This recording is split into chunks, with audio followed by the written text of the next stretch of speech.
নির্বাচনের দিনক্ষণ নিয়ে বিএনপিকে বুঝতে না দিয়ে ডক্টর ইউনূস অসাধারণ রাজনীতি করছেন। বিএনপি বুঝতে পারছে না, না বুঝেও বান ধরছে, না ঘোল খাচ্ছে। দ্যাটস গ্রেট কোশ্চেন, কোটি টাকার কোশ্চেন। দর্শক, বিএনপি প্রথমে তাদের যে লেসপেন্সার আছে, তাদের সিট পার্টি আছে, তাদের মাধ্যমে প্রচার করিয়েছে এই 4-5 দিনের মধ্যে প্রধান উপদেষ্টা নির্বাচনের তারিখ ঘোষণা করবেন, প্রতিশ্রুতি দেওয়া হয়েছে। অথচ এরকম কোনো প্রতিশ্রুতি দেওয়া হয়নি। আমিরে জামাত ডাক্তার শফিকুর রহমান সুস্থ থাকলে সুস্থ থাকবে বাংলাদেশ। আপনারা জানেন আজকে একটি রিপোর্ট প্রকাশিত হয়েছে। আমিরে জামাত ডাক্তার শফিকুর রহমান সাহেবের হার্টে ব্লক ধরা পড়েছে। কয়েকদিন পূর্বে জামাতে ইসলামের জাতীয় মহাসমাবেশে বক্তব্য দিতে উঠে গিয়ে 2 বার তিনি সেখানে অজ্ঞান হয়ে পড়ে যান এবং পরবর্তীতে তার চিকিৎসা অব্যাহত থাকে। কিন্তু আজ আবার নতুন করে ধরা পড়েছে তার হার্টে ব্লকের খবর। আসসালামু আলাইকুম দর্শক, নতুন একটি খবরে আপনাদের সবাইকে স্বাগতম। আশা করছি আপনারা ভিডিওর শুরুটা দেখেই বুঝতে পেরেছেন আজকের নিউজটা ঠিক কতটা গুরুত্বপূর্ণ হতে চলেছে এবং ঠিক কোন দিকটাকে ইঙ্গিত করছে। তাই বলবো দর্শক, যারা ভিডিওটি দেখতে শুরু করেছেন তারা অবশ্যই নিউজটি না টেনে সম্পূর্ণ মনোযোগ সহকারে দেখবেন, তাহলে এই বিষয় সম্পর্কে আসল তথ্যগুলো জানতে বা বুঝতে পারবেন। তো প্রিয় দর্শক, আমি আর কথা বাড়াবো না। ভিডিওর শুরুতে আপনাদের যেই ভিডিওগুলোর অংশবিশেষ দেখিয়ে শুরু করেছিলাম সেই ভিডিওগুলোর বিস্তারিত আলোচনা দেখব। তবে তার আগে অনুরোধ, যারা এখনো চ্যানেলটি সাবস্ক্রাইব করেননি সকলে চ্যানেলটি সাবস্ক্রাইব করে পাশে থাকা বেল আইকন বাজিয়ে দিন, আর যারা ইতিমধ্যে সাবস্ক্রাইব করে রেখেছেন তাদেরকে অসংখ্য ধন্যবাদ। প্রিয় দর্শক, চলুন একটি লাইক দিয়ে আমরা ধারাবাহিকভাবে সবগুলো ভিডিওর বিস্তারিত আলোচনা দেখে আসি। তবে হ্যাঁ, এটা 4-5 দিনটা তারা বানিয়েছে। 5 আগস্ট বা 8 আগস্ট উপলক্ষে ভাষণ দিবেন, তখন বলতে পারেন রোড ম্যাপ, নির্বাচনের সুনির্দিষ্ট দিন কারণ ওটা একটা রোড ম্যাপের কথা আসছে। এটাকে এরা 4-5 দিনের মধ্যে প্রতিশ্রুতি হিসেবে চালিয়ে দিয়েছে বিএনপির থিওরিতে। আবার বিএনপি নেতা আমানুল্লাহ আমান হঠাৎ বের হয়েছে। এতদিন আমানুল্লাহ আমানকে দেখিনি, কোথায় যেন ছিলেন। বিএনপিতে অনেক উত্থান পতন, অনেকের গুরুত্ব কমেছে। আবার সালাউদ্দিন, আমির খসরু, ভারতপন্থীরা, ইকবাল টুকু, এরা সবাই পালাতক থেকে, বিশেষ করে ইকবাল হাসান টুকু, সালাউদ্দিন আহমেদ, এরা কোথায় ছিলেন? এরা ভারতের আন্ডারে ছিলেন নিরাপদে, এসে হঠাৎ হিট বিএনপিতে। আর আমানুল্লাহ আমানরা জেল খেটেও হিট না। আমানুল্লাহ আমানের বক্তব্য মনে অনেক মাস পর দেখলাম যে না, আমানুল্লাহ আমান আছেন কোথাও, অথচ এ কিন্তু হিট নেতা থাকার কথা। আমানুল্লাহ আমান বলছেন 4 তারিখের পর নির্বাচনের দিন ঘোষণা, আশ্বাস দিয়েছেন প্রধান উপদেষ্টা। বিএনপির কত নেতা কেউ বলেন না 4 তারিখের পর নির্বাচনের ঘোষণা, কিন্তু আমানুল্লাহ আমান বলছেন। মানে এত গুরুত্বপূর্ণ কথা প্রধান উপদেষ্টা প্রতিশ্রুতি দিয়েছেন। প্রধান উপদেষ্টার দফতরে তো আর আমানুল্লাহ আমান যান না, ওখানে যান মূলত সালাউদ্দিন আহমেদ, তার সাথে আরো যাদেরকে নিয়ে যান, 2 জন আইনজীবীকে নিয়ে যান। তা আমানুল্লাহ আমান জানলো কিভাবে? এর মানে বিএনপির যারা প্রধান উপদেষ্টার কাছে যায়, মাঝে মাঝে ফখরুল, আমির খসরু এরা যায়, সালাউদ্দিন বেশি যায়, তারা বলেছে আমানুল্লাহ আমানের কাছে। এখন আমানুল্লাহ আমান বলছেন যে 4 তারিখের পর নির্বাচনের দিন ঘোষণা, আশ্বাস দিয়েছেন প্রধান উপদেষ্টা। 12 দলীয় জোট বলে প্রতিশ্রুতি দিয়েছেন, আর আমানুল্লাহ আমান বলে আশ্বাস দিয়েছেন। বুঝতে হবে ভেজাল আছে। আচ্ছা, এই জায়গায় অনেক কৌশল আছে। এটা প্রফেসর ইউনূসের কৌশল। দেখেন, প্রফেসর ইউনূস যত বক্তব্য দিয়েছে এখন পর্যন্ত, এমনকি এই কোনো বৈঠকে হয়তো আলোচনা হয়েছে যে 4 তারিখের পর দেখবো কি করা যায়। প্রফেসর ইউনূসের বক্তব্য এত কৌশলী ছিল, সালিসিতে বসলে প্রফেসর ইউনূসের কখনো জবাবদিহিতার আওতায় আনা যাবে না যে আপনি নির্বাচনের তারিখ ঘোষণা করার কথা করেননি, আপনি এই তারিখে নির্বাচনের দেওয়ার কথা বলেছিলেন, করতে পারেন। সাপোজ ফেব্রুয়ারিতে নির্বাচন হবে না, এখন এপ্রিল মার্চে বা মেতে বা জুনেও নির্বাচন হবে না ধরে নিলাম। তারপরে সামনের বছর আগস্টে যদি প্রফেসর ইউনূসকে ধরে বিএনপি যে স্যার আপনি বলেছিলেন যে ডিসেম্বর থেকে জুনের মধ্যে নির্বাচন, কই দিতে তো পারলেন না, তখন ইউনূসকে দায়ী করা যাবে না। কারণ প্রফেসর ইউনূস এমন ভাবে কথা বলেছেন, তিনি জবাব দিতে পারবেন যে আমি বলেছি কন্ডিশনাল, যে এটা হলে হবে, এটা প্রায়োরিটি, এটার উপর নির্ভর করে, তা সেগুলো হয় না, কারণ আমি কি করব? আমি তো আর বলিনি যে যে কোনো মূল্যে নির্বাচন হবে না, বিচার সংস্কার হলে নির্বাচন হবে, ঐক্যমতের ভিত্তিতে নির্বাচন হবে। এখন আপনারা ঐক্যমত হতে পারেননি, আমি কি করব? নির্বাচন অমুক রাজি না তমুক রাজি না, আমি কি গায়ের জোরে হাসিনা মার্কা নির্বাচন দিব? আমার তো দরকার অংশগ্রহণমূলক নির্বাচন দেয়া। এটা হচ্ছে ইউনূসের কৌশল। ইউনূস সাহেব এখন পর্যন্ত যা বলেছেন, কোথাও ইউনূসকে দায়ী করার কোনো জায়গা নেই। সব কন্ডিশনাল, যে ঐক্যমতের ভিত্তিতে নির্বাচন হবে, যত সময় নির্বাচন চাই, কিন্তু ঐক্যমত হতে হবে, সংস্কার হতে হবে, বিচার হবে, তারপরে যদি এই প্রস্তুতি নেওয়া সম্ভব হয়, কিন্তু সম্ভব হয়নি। প্রত্যেকটা পয়েন্ট কন্ডিশনাল। বিএনপি ওটাকে সিরিয়াসলি নেয় না, বুঝে না বুঝে না বুঝার বান্তরে কে জানে। এর মানে বিএনপি বুঝতে পারছে না বুঝতে দিচ্ছে না। যদিও এটা সিম্পল বিষয়, বোঝার কথা। আমরা বুঝলে বিএনপি কেন বুঝবে না যে এখানে চালাকি আছে বা কৌশল আছে, বা এটি বাস্তবতা, এটা করতে হবে। কারণ নির্বাচন একদম নির্দিষ্ট সময়ের মধ্যে দেয়া এটা প্রফেসর ইউনূসের হাতে নয়। নির্বাচনের রাস্তা একটাই, রাজনৈতিক দলগুলিকে ঐক্যমত হতে হবে। এর বাইরে নির্বাচনের কোনো সম্ভাবনা নেই। কারণ এটা হতে পারেনি, ইউনূস কি করবে? কারণ 4 তারিখের পর নির্বাচনের দিন ঘোষণা, অনেকে মজা করে বলছেন 4 তারিখের পর। তা 4 তারিখের পর তো 29 সালেও 4 তারিখে আসবে। কোন 4 তারিখের পর? আবার কেউ বলছেন 4 তারিখের পর নির্বাচনের ঘোষণা না দিলে ঈদের পর আন্দোলন করবে। কোন ঈদের পর? সেটা পরের ঈদের পর জানিয়ে দেওয়া হবে। তা কোন 4 তারিখ? রোজার আগে নির্বাচন। কোন রোজার আগে? মানে এগুলো জনগণ মজা করে বলছে যে কোন 4 তারিখের পর, কোন রোজার, সেটা কি 2028 সাল 29 সালের রোজা না এবারের রোজা? অনেক কথাবার্তা এখানে আসছে, কিন্তু রিয়ালিটি এটাই যে কথার মধ্যে কন্ডিশন আছে, যে এটা হলে তারপরে সেটা। আর সবার উপরে কন্ডিশন হচ্ছে ঐক্যমত হতে হবে। ঐক্যমত হতে হলে এই পিআর সিস্টেম সহ নানান বিষয় যেগুলো আছে এগুলো সমাধান করে আসতে হবে। এখন বিএনপি আক্ষেপ করে, হায় রে হায়, আওয়ামী লীগকে কেন বাচ্চারা বাংলাদেশ থেকে বিতাড়িত করলো?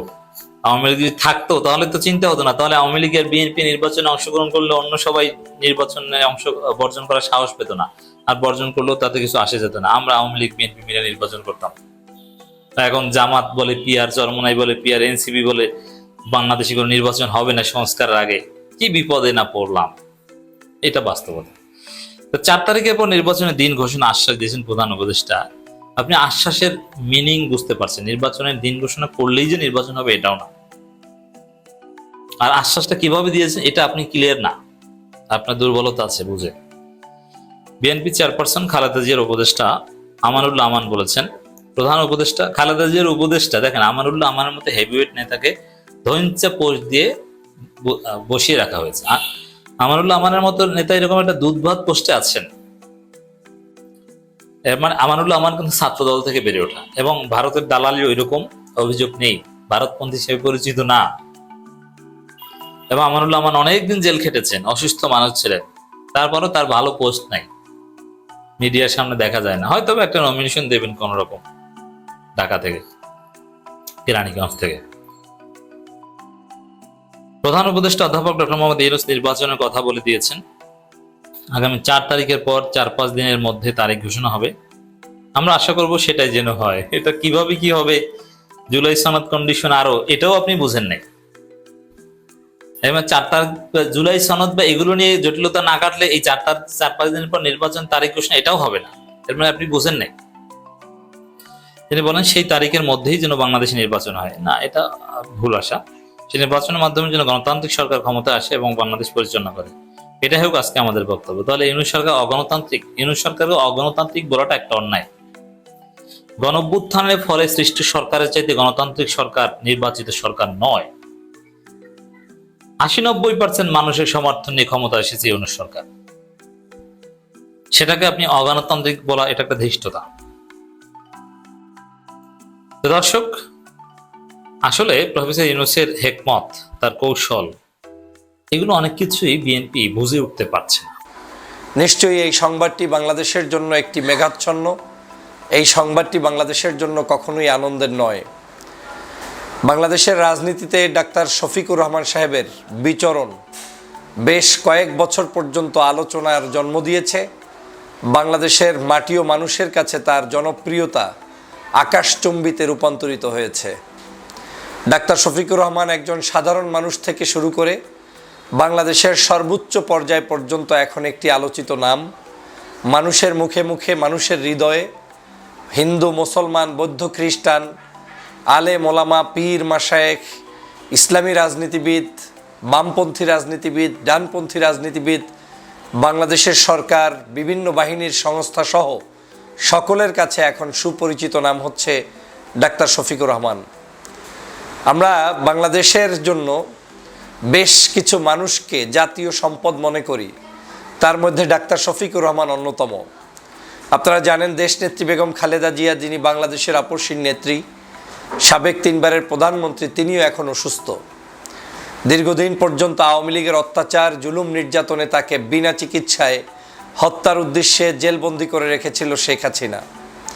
আজ বাংলাদেশের দেশনেত্রী বেগম খালেদা জিয়ার অসুস্থতার পরবর্তী সময়ে এ জাতিকে নেতৃত্ব দেওয়ার জন্য, এ বাংলাদেশের মানুষের অভিভাবক হিসেবে যার অবস্থান স্পষ্ট হয়েছিল, তিনি হচ্ছেন ডাক্তার শফিকুর রহমান সাহেব। তিনি নির্দ্বিধায় দল মত নির্বিশেষে, জাতি ধর্ম বর্ণ নির্বিশেষে সকলের কাছে নিজেকে সঁপে দিয়েছেন। ছোট হয়ে হয়ে ঐক্যের জন্য প্রচেষ্টা অব্যাহত রেখেছেন, গিয়েছেন, বসেছেন এবং তার অহমিকা, দেমাগ সব কিছু ঝেড়ে ফেলে একজন সাধারণ মানুষের মতো প্রত্যেকটি নাগরিকের কাছে বন্ধুর মতো, ভাইয়ের মতো পৌঁছে গিয়েছেন। হিন্দুদের বাড়িতে কোনো বিপদ সংগঠিত হয়েছে শোনার সাথে সাথে ডাক্তার শফিকুর রহমান সেখানে উপস্থিত হয়েছেন। মুসলমান হোক, হিন্দু হোক, খ্রিস্টান হোক, বৌদ্ধ হোক, বিপদে আপদে সকলের পাশে যে মানুষটি সর্বাগ্রে গিয়ে উপস্থিত হয়েছেন, তার নাম ডাক্তার শফিকুর রহমান। বন্যার ভিতরে পানিবন্দী মানুষের কাছে বুক বিজিয়ে তলিয়ে তারপরে বৃষ্টি ভেজা সেই জায়গাগুলোতে ডাক্তার শফিকুর রহমানের পিকচারগুলো আজও আমার চোখের সামনে ভাসে।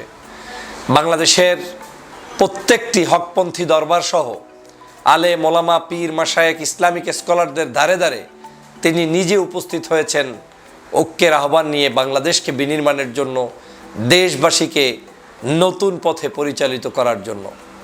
আপনারা জানেন ফ্যাসিবাদের পতনের অন্যতম অগ্রণী ভূমিকা পালন করেছেন এই ডাক্তার শফিকুর রহমান সাহেব, যাদের দলকে আওয়ামী লীগ নিষিদ্ধ করার পরে বাংলাদেশে যেই দলটি সবচাইতে বেশি নির্যাতিত হওয়ার পরে শেখ হাসিনার বিরুদ্ধে তারা যে পরিমাণ জুলুম, নির্যাতন, অত্যাচার শিকার হওয়ার পরেও তাদের নিজেদের নাম কোনো কিছুর সামনে না এনে জাতির প্রয়োজনে তারা তাদের জায়গা থেকে প্রকাশ্যে এবং গোপনে বিভিন্নভাবে সহযোগিতা করে শেখ হাসিনার বিদায়ে আজকের ঘণ্টা বাজিয়েছেন। তারা চাইলেই প্রতিবাদ মিছিল বের করতে পারতেন, দল নিষিদ্ধের পরে চাইলেই ব্যানার ফুটিয়ে মানুষের সামনে আরেকটি আওয়াজ তৈরি হয়তো করতে পারতেন, কিন্তু তারা সেই দিকে না যেয়ে শেখ হাসিনার বিদায় ঘণ্টার জন্যই তারা কাজ করেছেন। এক বাক্যে জাতির জন্য যে ধরনের ত্যাগ দরকার, সেই ত্যাগটি ডাক্তার শফিকুর রহমান সাহেবের নেতৃত্বে হয়েছে। আপনারা জানেন ডাক্তার শফিকুর রহমান বাংলাদেশের সিংহভাগ বিখ্যাত জায়গাগুলো ভিজিট করেছেন। চরমোনাইয়ের ইসলামী আন্দোলন, বাংলাদেশের বর্তমান যে পীর সাহেব রয়েছেন তার সাথে চরমোনাইতে গিয়ে সাক্ষাৎ করেছেন, উদারতার পরিচয় দিয়েছেন। সারসিনা দরবার শরীফ বাংলাদেশের অন্যতম একটি সেরা দরবার, লক্ষ লক্ষ মুরিদ যাদের রয়েছে এবং যারা বাংলাদেশের বিভিন্ন জায়গায় সারসিনা দরবারের মাদ্রাসা রয়েছে, খানকা রয়েছে, শুধু নেসারিয়া মাদ্রাসা রয়েছে ৪,৫০০-এর অধিক। সেই দরবারের পীর সাহেবের সাথে, বর্তমান গদ্দিনশীল পীর সাহেবের সাথে সাক্ষাৎ করে এসেছেন এই আমিরে জামাত ডাক্তার শফিকুর রহমান সাহেব। শফিকুর রহমান ঐক্যের বার্তা নিয়ে বাংলাদেশের পথে প্রান্তরে বিভিন্ন জায়গায় তিনি পৌঁছে গিয়েছেন, আলোচনা করতে গিয়েছেন। তিনি গিয়েছেন ঝালকাঠির বিখ্যাত হযরত কায়েদ সাহেব হুজুর কেবলা রহমতুল্লাহ আলাইহির দরবারে এবং কায়েদ সাহেব হুজুর কেবলা রহমতুল্লাহ আলাইহির দরবারের দায়িত্বশীল ব্যক্তিবর্গের সাথে তিনি সাক্ষাৎ করে এসেছেন। বাংলাদেশের প্রেক্ষাপটে ডাক্তার শফিকুর রহমান সাহেবের আজ বেশ প্রয়োজন। ডাক্তার শফিকুর রহমান সাহেব ছাড়া বাংলাদেশের রাজনীতিতে আমার কাছে মনে হচ্ছে অমানিসার মেঘ ধাবিত হবে বাংলার জনগণের উপরে। শফিক সাহেবের বিকল্প এই মুহূর্তে বাংলাদেশে আমাদের হাতে হয়তো কেউ নেই এবং দলমত নির্বিশেষে এটা স্বীকার করবেন। ডাক্তার শফিকুর রহমান সাহেবের আদর্শের বিরোধী একজন মানুষও স্বীকার করবেন যে একজন মুরব্বী থাকলে আমাদের সামনে তিনি আছেন, তার অসুস্থতা এটা আমাদের জন্য কখনোই কোনো অবস্থাতেই কোনোভাবেই আমাদের জন্য সুখের সংবাদ নয়। তার দীর্ঘ হায়াত দরকার, তার দীর্ঘ নেতৃত্ব দরকার।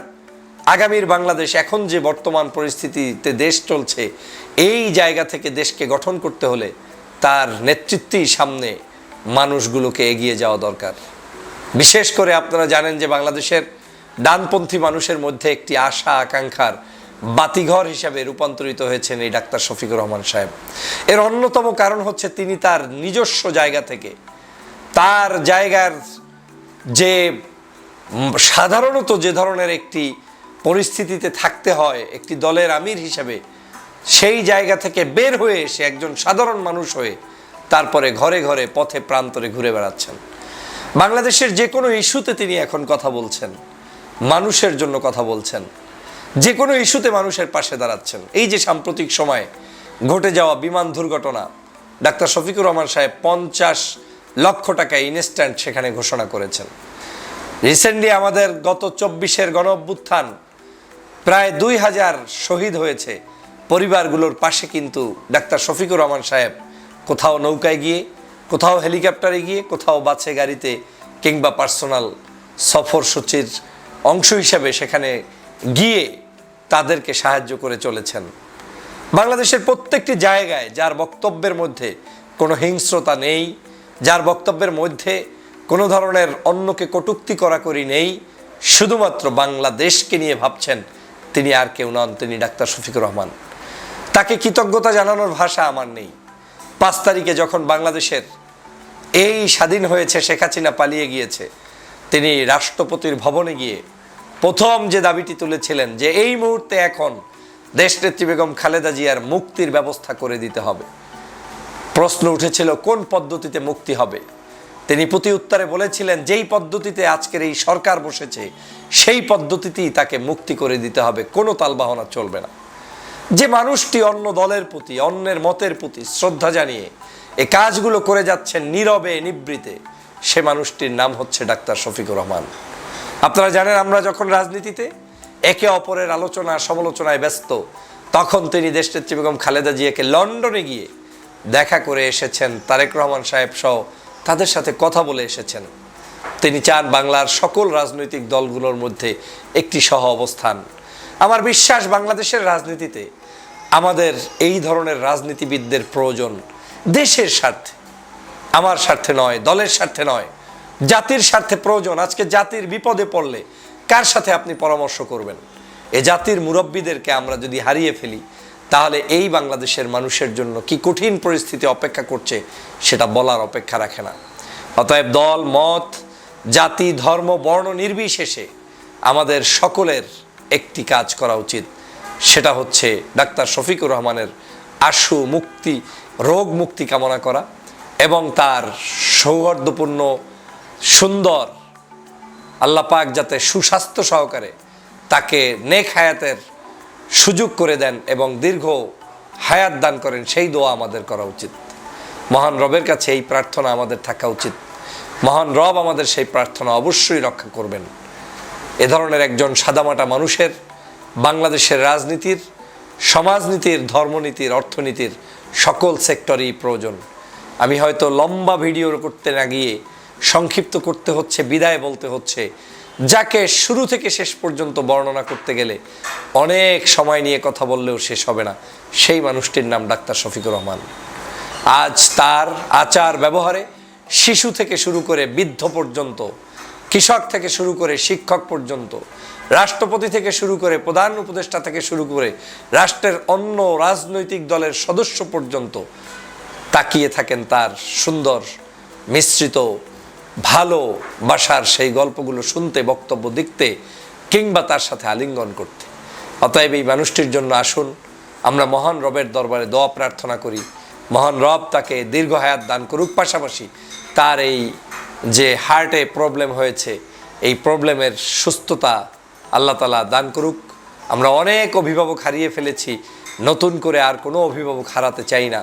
আসুন সবাই মিলে তার জন্য দোয়া করি, আল্লাহ পাক তার নেক হায়াত দান করুক। আমিন। আসসালামু আলাইকুম ওয়া রাহমাতুল্লাহি ওয়া বারাকাতুহু। এখানে আমি যেটা বলবো যে একটা অফিসারের একজন কমান্ডিং অফিসার, তার যে কমান্ডিং অফিসার আছে মুস্তাফিজুল ফেরদৌস, সে বিগ টাইম আওয়ামী লেসপেন্সার, সে এবং তার ওয়াইফ হচ্ছে পুলিশের অফিসার ছিলেন বা এখনো আছেন। তারা অ্যাকচুয়ালি প্রায় 9 বছর ধরে 2 টেনিউরে 9 বছর ধরে এসএসএফ এ ছিল। ওখান থেকে এবং তার আন্ডারে ছিল হচ্ছে এই ক্যাপ্টেন সাদেক। এই সাদেককে এত 198 দিন ধরে রাখাটা সম্ভব না unless it is approved by the highest authority. আমি ধরে নিতেই পারি প্রেজেন্ট সার্কামস্টেন্সেসে জেনারেল ওয়াকার এই জিনিসটা জানতেন, না হলে একটা অফিসার এতদিন ধরে জায়গায় অ্যাবসেন্ট থাকতেছে। ইভেন তার সিও এখন যে কথাটা বলতেছে যে সে হার্টের ইয়ের জন্য রামু সিএমএইচে ছিল, ওখান থেকে ঢাকায় রেফার হয়েছে, এবং এই জিনিসটা হইলেও মানে অ্যাকচুয়ালি তাকে কিন্তু মানে অ্যারেস্ট বলবো না, সেনাবাহিনী গিয়ে একটা উত্তরের একটা বাসা থেকে নিয়ে আসছে, এটা সম্ভব হইতো না। এখন আপনি শুধু একটা জিনিস দেখেন যে আমি বারবার বলে আসছি যে জেনারেল ওয়াকার যতটাই করেছে, সে তার পুরোনো যে কমান্ডার যারা আছে, যাদের trusted commander 9 David GOC BGB, যে বিজিবির অধীনে লেফটেন্যান্ট কর্নেল রেদওয়ান পাবলিককে হত্যা করেছে। একটা রিপোর্টে পাওয়া গেছে যে সেই রেদওয়ান যেখানে গুলি করেছিল ওখানে ওই স্পটে ওই দিন 20 জনের মতো, 20 বা 21 জনের মতো মারা গেছে। সো এখানে এবং অন্যান্য যারা কমান্ডার আছে, এবং বাংলাদেশ আর্মিতে যেটা দেখলাম এখন কমান্ডে সব জায়গায় আছে 35 লং কোর্স, মানে আর্মির কন্ট্রোল করার যে সমস্ত ইম্পর্টেন্ট অ্যাপয়েন্টমেন্ট আছে, এবং এরাই সবকিছু এখানে জিনিসটা করতেছে। জেনারেল ওয়াকার জেনে বুঝেই করতেছে সবকিছু, তাতে কোনো ডাউট নাই। এবং যখন ভাটরা থানাতে যখন এরা সাক্ষী দিল মেজর সাদেকের এগেনস্টে, তখন সে এই মেজর সাদেক তখন গোয়েন্দা সংস্থা যেটা জানার পরে তখন ভাটরা থানাকে বলছে না, সেনাবাহিনীর লোক, আমরা সেনাবাহিনী নিয়ে আসবো। তখন সেনাবাহিনীর লোক যখন ওখানে গেছে, নক করার পরে 3 ঘন্টা পরে সে দরজা করছে। সেনাবাহিনী ওয়াজ ভেরি হিউম্যান। আমরা নর্মাল দেশদ্রোহী, এটা তো দেশদ্রোহিতা, দেশের বর্তমান সরকারের এগেনস্টে একটা আন্দোলন নাশকতার পরিকল্পনা করা, এটা একটা দেশদ্রোহিতা। এই দেশদ্রোহিতার জন্য দে আর ভেরি হিউম্যান, তাদেরকে খুব ভদ্রভাবে ক্যান্টনমেন্টে নিয়ে আসে এবং অফিসার্স মেসের মধ্যে রাখছে, even not with the guard, যেটা ওপেন অ্যারেস্ট বা ক্লোজ অ্যারেস্ট যেটাই বলে, অফিসারদেরকে অফিসার্স মেসে রাখে এবং উইথ দ্য গার্ড। সো এই সিচুয়েশনে যেটা বোঝা যাচ্ছে, এখন এই জিনিসটা এক্সপোজ হয়ে যাওয়ায় তারা এখন ড্যামেজ কন্ট্রোল করতেছে। বাট আমি মনে করি যে আমি যে স্ট্যাটাসটা দিয়েছি বা এখন যে লাইভটা করছি, এটার প্রেক্ষিতে নর্মাল যে মিডিয়াগুলো আছে, দে মাস্ট ইনভেস্টিগেট। এটা খুঁজে পাওয়া ইজ ভেরি ইজি। ইভেন গতকালকে ডিএমপি থেকে একটা চিঠি গিয়েছে সেনাবাহিনীতে যে মেজর সাদেককে তারা ইন্টারভিউ করতে চায়, তাদের সাথে কথা বলতে চায়, বিকজ সোহেল রানা এবং তার ওয়াইফের বক্তব্য অনুযায়ী এই জিনিসটা আসছে যে তারা ঢাকার মধ্যে বিভিন্ন জায়গায় দিচ্ছে। এবং আপনারা যদি আর একটু খেয়াল করেন, ইদানিং সুলতান রহমান একজন, আরেকজন হচ্ছে হাসিনা আক্তারের শোতে শুধু আসে হচ্ছে কলিমুল্লাহ এসে কিন্তু জাস্ট এই জিনিসটাই বলতেছে যে আওয়ামী লীগ সংগঠিত হচ্ছে, এই করতেছে সেই করতেছে, এবং ওর কথার সাথে দেখবেন এই ঘটনাটা মিলে যায়। সে বলার চেষ্টা করছে বাংলাদেশে তো আওয়ামী লীগকে নিষিদ্ধ করলে তার তো সাপোর্টাররা তো মরে যায়নি, তারা আছে। এই জিনিসটা এখন এই সুলতান রহমান একজন এবং এই হাসিনা আক্তার দুজনেই আমি বলবো বুঝে শুনেই এই কলিমুল্লাহকে প্রমোট করতেছে, এবং তার এই থিওরির সাথে কিন্তু এই থিওরিটা মিলে যাচ্ছে। এবং আমি অ্যাকচুয়ালি আমাদের মিলিটারি গ্রুপটাতে এটা দিয়েছিলাম, তারা ছোটখাটো বিভিন্ন এইটা তো ঠিক নাই, এইটা ঠিক নাই, তার মেয়ে তো পুলিশে ছিল না, এই ছিল না, ছোটখাটো জিনিসের থেকে এখানে ইম্পর্টেন্ট ব্যাপার হচ্ছে সাদেককে উত্তরা থেকে সেনাবাহিনী নিয়ে আসছে ক্যান্টনমেন্টে, এবং উত্তরা ও ঘটনা থানাতে দুজন সাক্ষী দিয়েছে যে সেই এটার সাথে জড়িত, জয়ের সাথে জড়িত, এইটা হচ্ছে ইম্পর্টেন্ট, এইটা হচ্ছে কিওয়ার্ড। আপনি যদি এটা তো আমার কমন না আমি যখন শেখ হাসিনা আমল থেকে শুনতেছি গুজব বাজেই সেই, আজকে এই আমি স্ট্যাটাসটা দেওয়ার পরে মোটামুটি এক পার্টি আসছে শুধু গালি দিতে, এবং যুক্তিটা হচ্ছে আওয়ামী লীগের তৃণমূলেরা কেউ জানে না, আপনি জানেন। আরে বেটা, আওয়ামী লীগের তৃণমূলেরা যদি মানে ধৈর্যও নেই জানে না বা জানে, তারা কি এসে এটা স্বীকার করবে? তারা এটাকে স্বীকার করবে?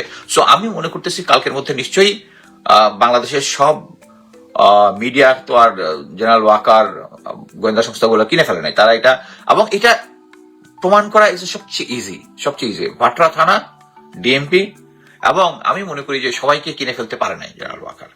সো এই জিনিসটাতে আচ্ছা আর কোনো পয়েন্ট মিস করলাম কিনা? আচ্ছা, আমি যেটা টেনেছি যেটা হচ্ছে এই কারণে জেনারেল ওয়াকার তার সমস্ত লোকজনকে কমান্ডে রাখছে, এবং আমি সবসময় বলে আসছি একটা অপরচুন মোমেন্টে সে তখন ক্ষমতা দখল করে তার আপাকে নেওয়ার ব্যবস্থা করবে। এই জিনিসটা একটা মানে আকাশ কুসুম স্বপ্ন, কিন্তু ভারতীয় গোয়েন্দা সংস্থা এবং আওয়ামী লীগ যে কোনো স্মল অপরচুনিটি তারা ব্রেক থ্রু করার চেষ্টা করবে, এবং দিস ইজ দ্য মোমেন্ট। যদি তারা আসলেই এটাকে সফল কাম হতে পারত, তা মানে তারা যে ক্যালকুলেশন যেটা করে নাই সেটা হচ্ছে যে বাংলাদেশের মানুষ, ইভেন সেনাবাহিনী, তারা শেখ হাসিনার বর্বরতার প্রমাণ দেখেছে। এখন আজকেই বিভিন্ন জায়গাতে দেখলাম যে একজন নাকি 1000 কয়জনকে খুন করেছে, এবং খুন করার পরে তার মগজ নাকি হাতের মধ্যে লাগে, এটার মধ্যে তার ভিতরে একটা সেন্সেশন কাজ করে। আমরা এখনো জানি না, তাজুল ভাই এখনো বলে নাই যে এই লোকটা কে। বাট এরকম একটা সিচুয়েশনে সেনাবাহিনীকে একটা ভালো জিনিস বলি, মানে অ্যাকচুয়ালি এই যে তথ্যগুলো আমি পেয়েছি, এটা যদি সবচেয়ে বেস্ট হতো যদি আমি নির্ভুলভাবে পেতাম, যদি আর্মির কাছ থেকে পেতাম, কিন্তু না, আমি তো পুলিশের সোর্স থেকে জিনিসটা পেয়েছি। এবং পুলিশের তারা একটু আপসেট যে বলেছে, স্যার আপনি বলতেছেন আমাদের এই বাংলাদেশের পক্ষে, কিন্তু আমাদের পুলিশ অফিসার কেউ এখন পর্যন্ত বলতেছে না। একজন বলতো, তাও বন্ধ হয়ে গেছে এখন। সো এরকম একটা সিচুয়েশন, একটা জিনিস বুঝতে হবে, আমি ক্লিয়ার ভাবে বলি, আমি বাংলাদেশের সেনাবাহিনীতে চাকরি করে আমি গর্বিত। এটা একটা ভালো অর্গানাইজেশন যেটাকে ভারত এবং আওয়ামী লীগ নষ্ট করে দিয়েছে। জেনারেল ওয়াকার, আপনি যদি মনে করেন, আমি প্রথম জেনারেল ওয়াকার যখন দায়িত্ব গ্রহণ করে আমি আসছিলাম কনক স্যারের সাথে, তার স্যারের সঙ্গে অনেক ভালো ভালো কথা বলেছি, বাট উনি কিন্তু ক্রমান্বয়ে আস্তে আস্তে প্রতিটা জায়গায় উনি ধরা খাইছেন, এবং প্রতিটা জায়গায় তার কিছু কেনা মিডিয়া, এই যে সার্জিসও কয়েকদিন আগে স্ট্যাটাস দিচ্ছে, কেনা মিডিয়া ইউটিউবার তারা এসে তার পক্ষে সহায় যায়। এখন দেখবেন যে এই যে এখানে সে এই আমিতে এই যে ঘটনাটা ঘটলো, এটার দায় তাকে নিতে হবে, এটা দায় তাকে নিতে হবে। যে সেনাবাহিনীতে একটা অফিসার, তা আপনি কিসের কমান্ড করতেছেন সেনাবাহিনী? একটা অফিসার 198 দিন ধরে নাই তার পোস্টের মধ্যে, আর সে গিয়া বাইরে গিয়া আওয়ামী লীগকে ট্রেনিং দিচ্ছে, এটা যদি প্রুফ হয়, এবং প্রুফ করা, আমি বলতেছি যে আমি যে ইনফরমেশন গুলো দিচ্ছি আমি জেনে শুনে কখনো, ইভেন পরবর্তীতে আমি যে সোর্স থেকে এগুলা জিনিসগুলো দিয়ে দেওয়ার পরে দেন আমি কতগুলো ইনফরমেশন আমি কারেকশন করেছি, যে ইনফরমেশন গুলো কারেকশন করেছি, যে অ্যাকচুয়ালি সাদেকের ওয়াইফ পুলিশ ছিল না, তার সিওর ওয়াইফ ছিল পুলিশ অফিসার। একটা জিনিস মনে রাখতে হবে, আমি এখানে 7 সমুদ্র 13 নদীর পারে থেকে বসে এই যে সত্যটা বললাম, বাট ওখানে বাংলাদেশে যারা আছে তারা সাহস পায় না, এই কারণেই বললাম। এবং এই কারণে ইনফরমেশন আসলে মূল জিনিসটা ঠিক আছে, দু একটা ছোটখাটো বিচ্যুতি থাকতে পারে, বাট অতএব ওকে, ওই সাদেকের ওয়াইফ পুলিশ অফিসার ছিল, অতএব এই তথ্যই বুঝো। আরে ভাই, আপনি ভাটরা থানাতে যান, ওখানে কি হয়েছে ওখানে শোনেন, পুলিশ কি আসলে সাদেককে ইন্টারোগেট করতে চাইছে কিনা, সে কি 198 দিন অ্যাবসেন্ট আছে, কেস ক্লোজড। এটাই আমার বলার ছিল, যে তারা একটা জিনিস হিসাব করে রাখে নাই, যে আমাদের ছাত্র জনতা সহজেই তাদেরকে ছেড়ে দেবে না। তারা ইচ্ছা করলে এসে শেখ হাসিনাকে নিয়ে আসবে, আর আওয়ামী লীগরা এসে এখানে তারা যেটা করতে পারবে সেটা হচ্ছে যেটা করতেছে এখন, হঠাৎ করে ঝটিকা বা এসে কয়েকবার জয় বাংলা বলে আবার ধাওয়া ইয়া হয়ে যাচ্ছে। সো আমি মনে করি প্রফেসর ইউনূসের এই কেসটাতে অন্তত জেনারেল ওয়াকারের কাছে জবাবদিহিতা চাওয়া উচিত। জবাবদিহিতা যদি সন্তোষজনক না হয়, জাস্ট ফায়ার হিম। সারা দেশের লোকজন আপনার সাথে আছে, আদারওয়াইজ আমি বলতেছি আমি নিজেও প্রফেসর ইউনূস সরকারের প্রতি অসন্তুষ্ট, সিরিয়াস অসন্তুষ্ট। বাট আমি মনে করি স্টিল এখন তার কোনো অল্টারনেটিভ এখানে নাই। বাট এই কি কারণে? কারণ আপনি যদি এই জেনারেল ওয়াকার এবং এই সিচুয়েশনটা কন্ট্রোল করে ফেলতেন, তাদেরকে যদি ফায়ার করতেন, এবং ইভেন জেনারেল ওয়াকার যদি অ্যাটলিস্ট এই 5 জন জেনারেলকে বিদেশে পালায় যাইতে না দিত, এবং গুম খুন যারা আছে তাদেরকে যদি একটা সিম্পল অফশোর দেওয়া দিত, আমার এই কথাগুলো বলতে হইতো না। যে আমার নিজের কাছেই খারাপ লাগে, আমি সেনাবাহিনীর বিরুদ্ধে কথা বলছি। আমি গত বছর 31শে ডিসেম্বর এই নিউ ইয়র্কে আমাদের ইউএন হেডকোয়ার্টারের সামনে আমরা যে সেনাবাহিনীর বিরুদ্ধে কথা বলেছি, কারণ সেনাবাহিনী তখন সরাসরি সিভিলিয়ান থেকে গুলি করতে। একটা জিনিস বুঝতে হবে, আমরা সেনা অফিসার হিসেবে আমরা শপথ নেই বাংলাদেশের জন্য, আমরা সেনাবাহিনীর জন্য নেই না। সেনাবাহিনী অবশ্যই আছে। আমি আপনাদেরকে বলতে পারি, সেনাবাহিনী আমি যে জিনিসটা দেখে আসছি is the finest army in the world. আমি আপনাকে বলতে পারি, আমি ইন্টারন্যাশনাল লেভেলে ইউরোপিয়ান আর্মির সাথেও দেখেছি, আমেরিকান আর্মিদের সাথেও দেখেছি, এদের সাথে জয়েন্ট ট্রেনিং করেছি। আমাদের আর্মি একটা ফ্যান্টাস্টিক আর্মি, যে আর্মিটাকে একদম মানে যাচ্ছাতাই করে দিচ্ছে হচ্ছে আওয়ামী লীগ সরকার। সো এইটাকে পুরো অবস্থায় নিয়ে যাওয়ার জন্য আমাদেরকে এই যারা গুম খুনের মতো গর্হিত কাজ করেছে তাদেরকে আইনের আওতায় যদি না আসে, তাহলে কোনো এক্সাম্পল হবে না। এখন জেনারেল ওয়াকার এবং অন্যান্য দর্শক, আশা করি সবগুলো ভিডিওই আপনি মনোযোগ সহকারে দেখেছেন। সেই সাথে দর্শক, এই ভিডিওগুলো সম্পর্কিত যদি কোনো তথ্য বা মতামত থাকে তাহলে অবশ্যই কমেন্টস করে জানিয়ে দিন। এতক্ষণ সাথে থাকার জন্য ধন্যবাদ। আবার দেখা হবে আগামী ভিডিওতে কোনো নতুন টপিকস নিয়ে। সকলের সুস্বাস্থ্য কামনা করে বিদায় নিচ্ছি। আল্লাহ হাফেজ।